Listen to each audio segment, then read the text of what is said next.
aujourd'hui je reviens vers vous pour vous montrer les différents modèles. Donc moi j'en ai pris quelques-uns. J'en ai 1, 2, 3, 4, 5, 6 petites et 3 grandes. Donc je voulais vous montrer ce que ça rendait et comment je fais moi pour les embosser. Donc je vais déjà vous montrer comment je fais pour les embosser. Donc moi j'ai la Big Shot en taille A5. Donc pour embosser,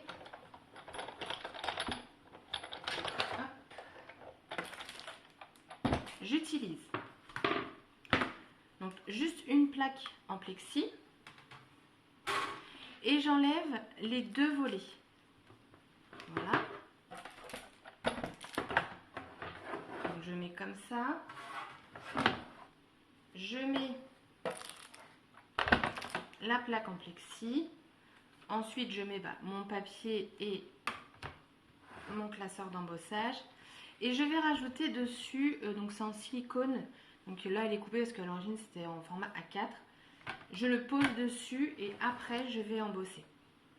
Et ça fonctionne très bien. Le résultat, moi, me convient. Donc, hop. On va pousser ça. Et donc,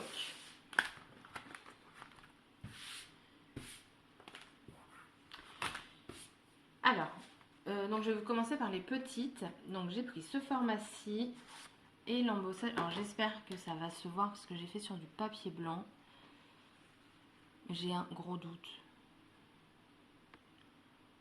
Voilà. Donc ça fait effet 3D. Hein. Après j'avais celui-ci. Il est sympa celui-ci. J'aime beaucoup. Après là c'est plus forme géométrique. J'aime bien les formes géométriques, enfin les formes simples au final.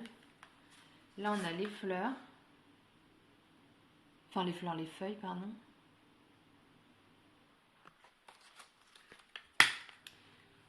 Le flamand. Alors le flamand, j'étais un petit peu déçue. Je m'attendais à ce qu'il soit beaucoup plus en 3D que ça.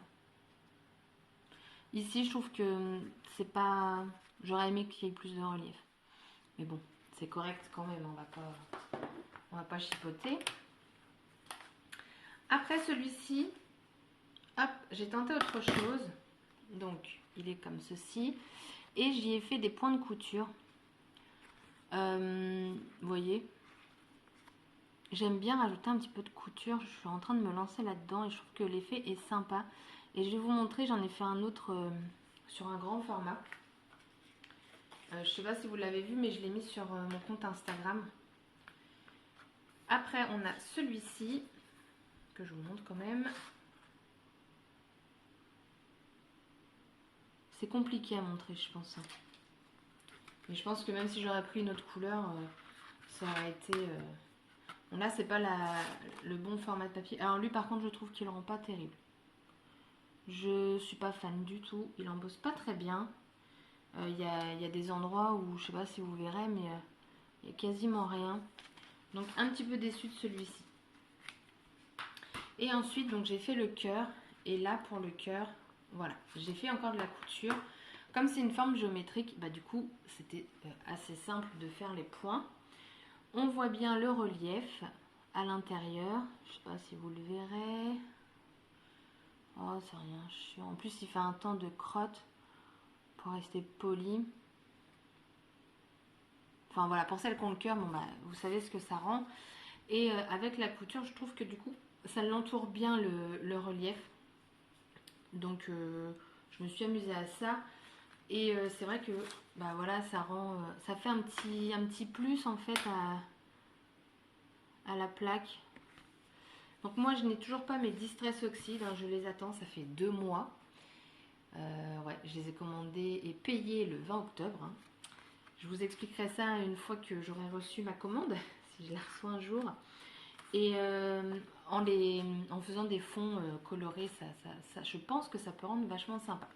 Donc voilà, c'était une courte vidéo, mais je voulais vous la montrer pour que vous ayez un aperçu de ce que ça peut rendre.